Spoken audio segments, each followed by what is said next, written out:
কত নাম্বার ছিলাম ভাইয়া? 8 নাম্বার। 8 নম্বরে। ও, আমরা চিত্রটা আপনাদেরকে দেখাইতে চাইছিলাম। এই যে চিত্রটাতে আমরা আছি, খেয়াল করেন। তাহলে এই যে আমরা বাড়ায় দিলাম, এটাকে আপনি এখন বলতে পারেন যে আমি যে সমবাহু ত্রিভুজের এ বি সি যে কোনো একটা বাহুকে বর্ধিত করি, সেই বাহুটারে বর্ধিত করে ডি পর্যন্ত নিলাম, তার মানে এখানে 180। তো 180-র ভিতরে এই দেখেন নিয়ারেস্ট কাছের যে কোণটা, এই কোণে 60 ব্যবহার করা আছে, 60। তাহলে 180 আপনার এটা হওয়ার কথা ছিল, এখানে 60 ব্যবহার আগে করা আছে। তাহলে আপনার 180 থেকে 60 বাদ দিলে কত? 120। 120। এই 120 হবে। এটা যদি বোঝেন এইভাবে করবেন, নতুবা এ কোণ আর বি কোণ যোগ করে এখানে বসেন। দুইটা রাস্তায় আপনার জন্য খোলা। আচ্ছা, যদি এখানে 60 না থেকে 50 থাকতো তাহলে এখানে কত হইতো? একজন ভাই বলেন। 50 হলে এখানে 130 হইতো। আচ্ছা, এখানে যদি 10 থাকতো এখানে কত হইতো? 170। হ্যাঁ, এই তো, এটা বুঝছেন, এটা বুঝছেন, আমরা সামনে আগাই। এই বুঝলি তো ভালো। স্টপ কনভার্টিং কি আবার মামুর বেটা, তোরা তোদের কাজ চালাতে থাক, আর আমরা আমাদের কাজ করি। হ্যাঁ, এবার আমরা আমাদের এখানে আবারও চলে যাই। ভাইয়া এখন দেখেন কত নম্বরে ছিলাম? 8 নম্বর। আচ্ছা, 8 9 নাম্বার নম্বর গেল, দেখেন। 9 নাম্বার। 9 নম্বর কিন্তু ওই অঙ্কটাই সেম। ত্রিভুজ এ বি সি সমবাহু ত্রিভুজের বিসি বাহুর মধ্যমা এডি হলে বিএডি এর মান কত? তাহলে আসেন আবারও যাই ওখানে। আপনাদের কাছে তো এটা আছে, দেখে নিবেন। এই যে এখানে আবার যাচ্ছি, 8 আর 9 তো এক জায়গায় বানিয়ে রাখছি, এই যে 8 9, খেয়াল করছেন? এখানে 8 9 দিয়ে রাখছি। তাহলে এখন আপনার এই বাহিরের কথা নাই, এই বাহিরের কথা বাদ।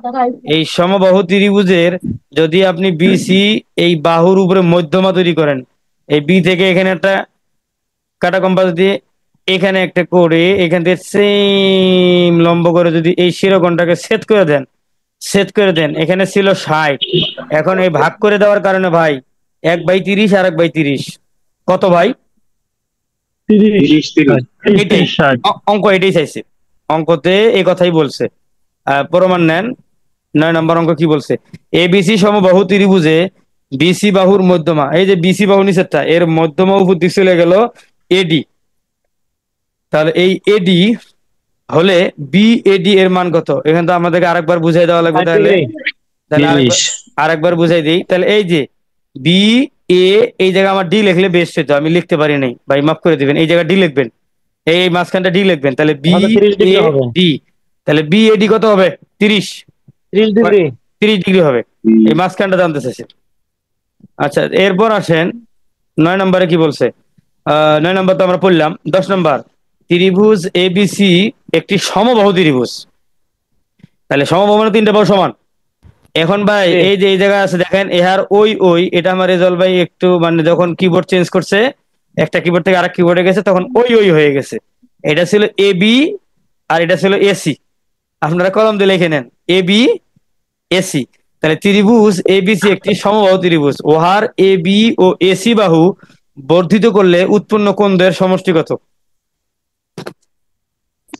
বুঝে দেওয়া লাগবে। 10 নম্বর বুঝা লাগবে।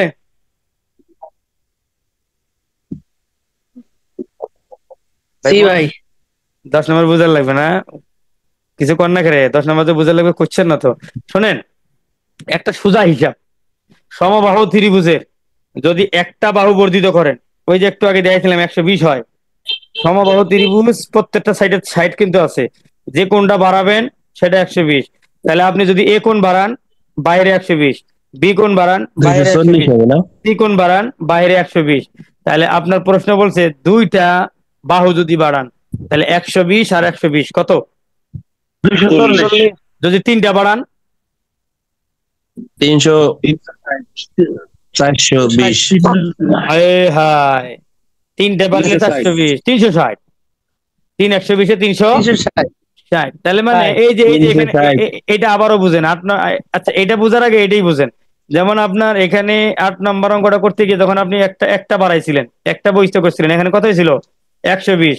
আর 10 নম্বর দুইটা বাড়াবেন, এই যে একটা, এই যে বি থেকে টাইনে নামাইছেন, এই যে সি থেকে টাইনে নামাইছেন। এখন যদি এ থেকে টাইনে আর এদিক যান, তাহলে এদিকে 120, এখানে 120, এখানে 120, 3 120 এ 360। আপাতত দুইটা যেহেতু বাড়াইছে, 120 আর 120 কত ভাইয়া? 240। না বুঝাতে পারি নাই? 40। বুঝাতে পারি নাই? কি বুঝতে পারছেন? পারছি। এটা কিন্তু 18তম নিবন্ধনে আসছিল ভাই। আচ্ছা ধরেন 10 নম্বর গেল। তারপরে তাহলে এটা আনসার হলো 240, আনসার হলো 240। আচ্ছা, এই আগেরটার আনসার কত ছিল? আগেরটার আনসার ছিল 30। এই মামুর বেটা কথা কোন না। হ্যাঁ, আর এটা তাহলে এই যে এটা তাহলে কি হবে? এই যে আই আর ওই যে ভাইয়া স্বর্ণদ্র রহস্যই A B, A B, A B O AC, ওইটা বাদই দেন। আপনি যদি এ বি এসি না দিয়ে যদি বিসি দেন, এসি দেন, তাও তো হবে ভাই। যে কোনো দুইটা বাহু বাড়ালে একই কাম, নির্ধারিত করার দরকার নেই এবিএসি। ভাই বুঝতে পারলাম না, সমবাহু ত্রিভুজে তো জি সব একই, যেমনে যাবেন হেমনি 120, সমস্যা নাই। আচ্ছা, 11 নম্বর, যে ত্রিভুজে দুটি বাহু পরস্পর সমান, বাস। তাহলে কি হবে? সমাধিবাহু। সমদ্বিবাহু। আচ্ছা, সমদ্বিবাহু ত্রিভুজের সমান বাহু দুটির ছেদ বিন্দুতে ত্রিভুজের যে কোণ উৎপন্ন হয় তাকে কি বলে? চিরকোণ। চিরকোণ। 13 নম্বর, ত্রিভুজের যে কোনো দুটি মধ্যমা, ভাইয়া দুইটা কইছে, দুইটা মধ্যমা কইছে, কি হবে? কয় না, ত্রিভুজের যে কোনো দুটি মধ্যমা। আমার তো আর যাওয়ার দরকার নাই, সমদ্বিবাহু। হ্যাঁ রাইট, আমার তো আর ভাবার দরকার নাই। আচ্ছা, 14 নম্বর, ত্রিভুজ এ বি সি এ, এ কোণ যদি 80 হয়, ভাইয়া আপনারা মেহেরবানি করে এটারে 40 দেন। আমার তাই মিস্টেক ভাই, উনি ঠিকই লিখছিলেন কিন্তু কিবোর্ড চেঞ্জ করতে গিয়ে ভুল করে ফেলছেন, কিবোর্ড ভুল করছে, এটা দেন 40 দেন। 14 নম্বর দিচ্ছেন নি 40?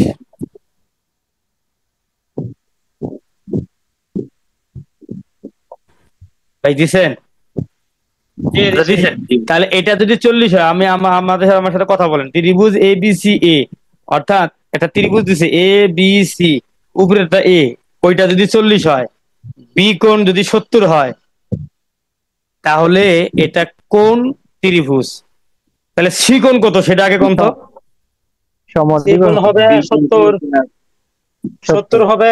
কেন 70, বি কোণ 70, সি কোণ মোট 180 হবে 180। এখানে।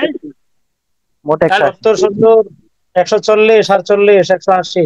আচ্ছা, 70 বলছেন, দুইটা 70 বলছেন, তাহলে কি সমকোণী হবে, স্থলকোণী হবে, নাকি সমদ্বিবাহু হবে?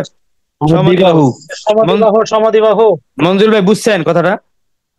জি জি। হ্যাঁ। জি। আচ্ছা, তাহলে আমি আর ডায়াগ্রামে গেলাম না, ডায়াগ্রামে যায় লাভ নেই, আপনারা বুঝে ফেলছেন। 15 নম্বর, সমদ্বিবাহু ত্রিভুজের সমান সমান বাহুদ্বয় বর্ধিত করলে উৎপন্ন কোণ দ্বয় কত হবে? এখন এখন একটা কথা আছে, এখন একটা কথা আছে। এখন সমদ্বিবাহু ত্রিভুজের ভিতরে কতটুকু আছে সেটা কিন্তু আপনাকে বলে নাই। ভিতরে 60 থাকতে পারে, দুইটা 60 60 120, 70 70 140 থাকতে পারে, 30 30 60 থাকতে পারে, এই কথা কিন্তু আপনাকে বলে নাই। কিন্তু আপনাকে বলুক আর না বলুক, আপনি সমবাহু ত্রিভুজের যে ম্যাগনেটটা মাথায় নিয়েছেন সেইভাবে আপনাকে আঁকাইতে হবে। তাহলে সমদ্বিবাহু ত্রিভুজের সমান সমান বাহুদ্বয় বর্ধিত করলে, আর ওই যাই করেন না করেন, আপনার এত গবেষণার দরকার নেই, আপনি 120 চিন্তাটা মাথায় রাখবেন। তাহলে দুইটা যদি হয় 120 120 কত হয়? 240। 240। কিন্তু আপনাকে বলে নাই যে সমান বাহুদ্বয় বর্ধিত করলে উৎপন্ন কোণ দ্বয়ের সমষ্টি বলে নাই। সমষ্টি বললে 240, তা সমষ্টি না বলে বলছে কোণ দ্বয় হবে। আচ্ছা, কোণ দ্বয় হবে, তাহলে মানে ধরেন যে একটা কোণ 120, আর একটা কোণ 120, 120 যদি হয়, 120 হলো স্থূল কোণ। এই সংজ্ঞাটা আপনার মুখস্থ আছে কিনা? কোন স্থূল কোণের সংজ্ঞা কি বলেন?